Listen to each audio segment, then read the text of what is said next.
परिवार हुआ है, लेकिन कितना भी देखो, इसीलिए मैंने पहले शब्द में कहा कि आज हम सब भाग्यशाली हैं।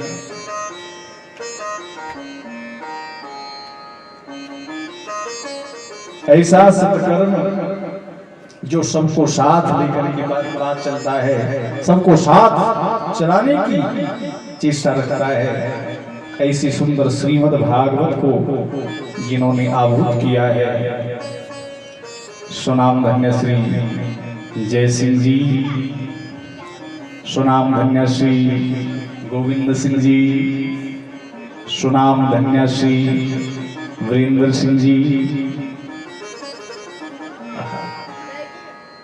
और जब मैं इन सुंदर से तीनों भ्राताओं का भाव देखता हूँ, कितना निर्मल है, कितना शुद्ध है।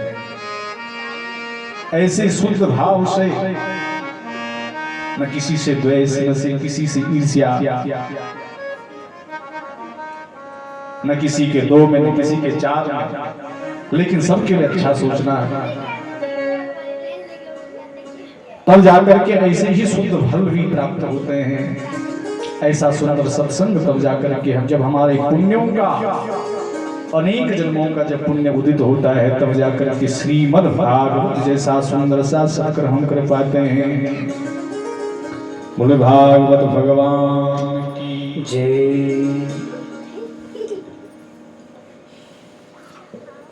ऐसे सुंदर श्रीमद् भागवत को जिन्होंने आह्वान किया है, तो बहुत बहुत साधुवाद की पात्र हैं, बहुत बहुत बधाई की पात्र भी हैं, और यज्ञ का एक फल भी है। कितना सुंदर भाव, दो कन्याओं की शादी भी है। ऐसे आजकल शादियों में देखा जा रहा है, तो केवल अपना पेट भरने के लिए और मीट मांस खाने के लिए ही शादी को देखा जा रहा है। किसी की शादी तय हो जाती है एक साल पहले ही, उससे पहले अरे मेरा मामा बात हो गया, तैनी बात हो गई, न जाने कितने कितने जाकर के बकरियां लाते हो, न जाने कितने दारू लाते हो, और जब एक दिन में ही उसको समाप्त कर जाते हो, तो बताओ, कई खूना खतरी, कई कुछ हो, कई कुछ दारू के देख, दारू और खार राग किसका है, किसी का?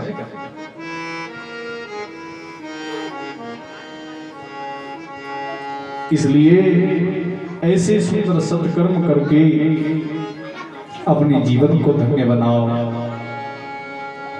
सत्कर्म का मतलब क्या है? सतनाम ईश्वर का है।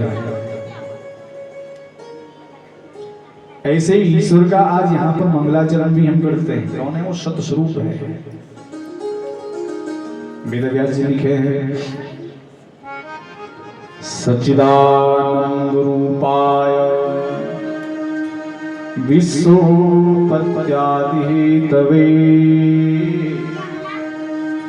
तापत्रय विनाशाय श्री कृष्णाय वयं नुमः।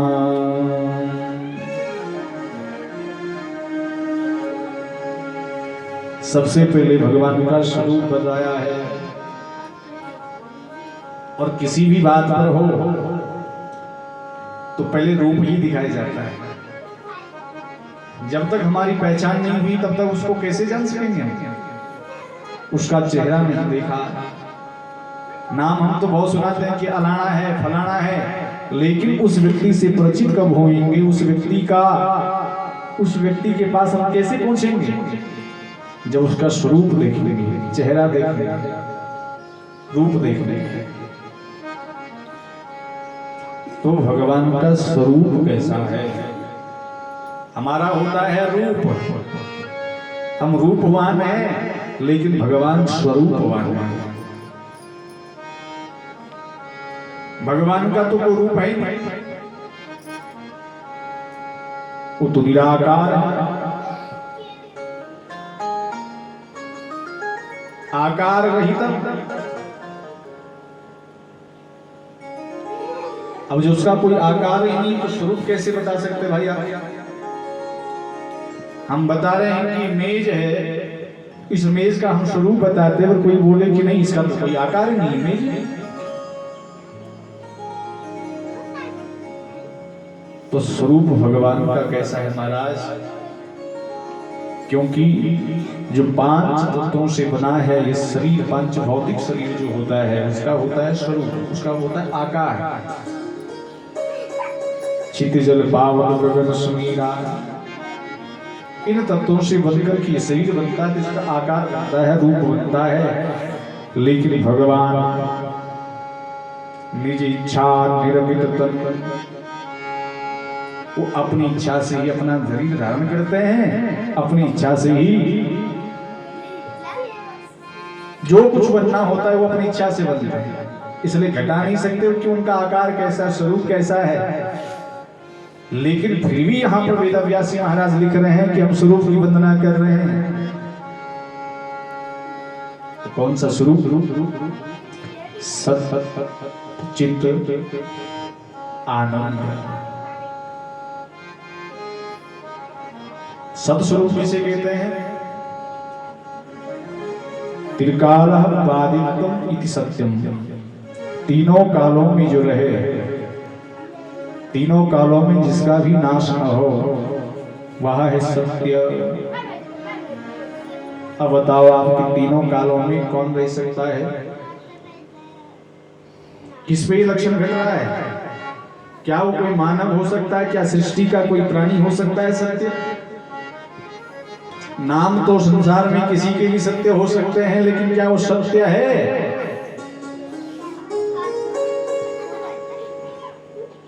जो तीनों कालों में यथा स्थित रहने वाला है वही सत्य है। जो भूतकाल में भी था, जो वर्तमान में भी चल रहा है और भविष्य में भी रहेगा, ऐसे सत्य वह है सत्य परमात्मा। उसके बाद दूसरा स्वरूप बता रहे हैं चित्त।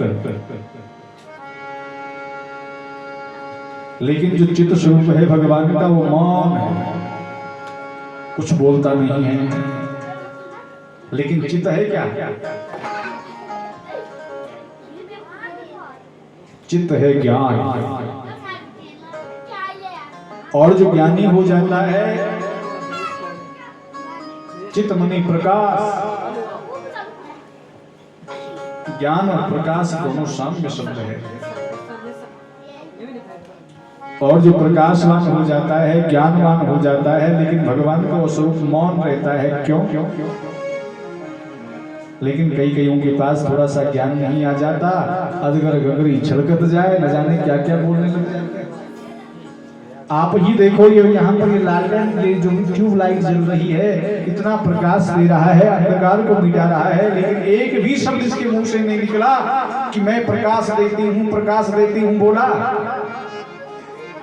और हम क्या कहते, कुछ बोल दिया, कहते कुछ शिक्षा दी दिया, मैं नहीं होता ना, अरे वो तो कहीं भी फंस सकता था। तो बताओ क्या हम पर ये घटना घट रही है? क्या हम चित्त स्वरूप हैं?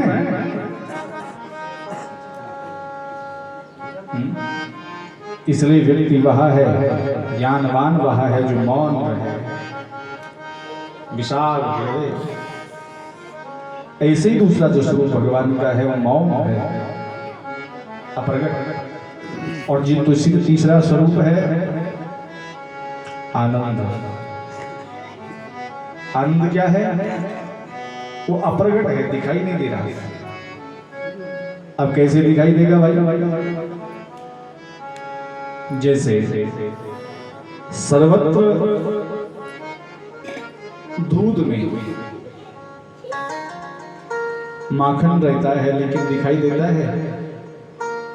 जब आप दूध को सुंदर सा होकर के ले आते हो, उस दूध में सुंदर माखन है, लेकिन क्या दिखाई दे रहा है?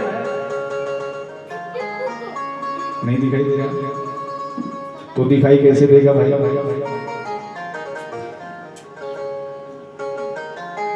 जब सुंदर सा उसकी दही जमाएंगे और दही सुंदर सा जम जाए तो मथानी के द्वारा मट्ठा लगेगा,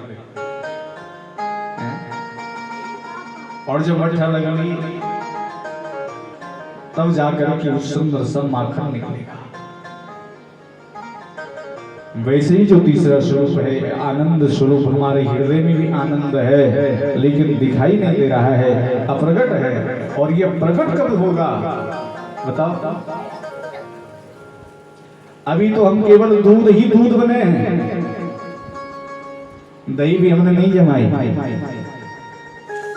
दही भी जमाई होती तो कहीं स्वाद अलग निकलता, क्योंकि दूध का स्वाद अलग, दही का स्वाद अलग। और चाहते हम सब आनंद को है, लेकिन आनंद तो भगवान का स्वरूप है। और किसी ने कह दिया यदि भगवान आनंद भगवान का स्वरूप है तो आप भी तो भगवान की संतति हो, आपके पास आनंद क्यों नहीं है? शास्त्र कहते हैं मानव भी भगवान के अंश हैं। तुलसीदास जी स्वयं लिख रहे हैं, ईश्वर अंश जीव अविनाशी, ईश्वर अंश जीव अविनाशी, जीव अविनाशी, ईश्वर अंश जीव अविनाशी, जीवन जीव अविनाशी, चेतन अमर सहज सुख राशि।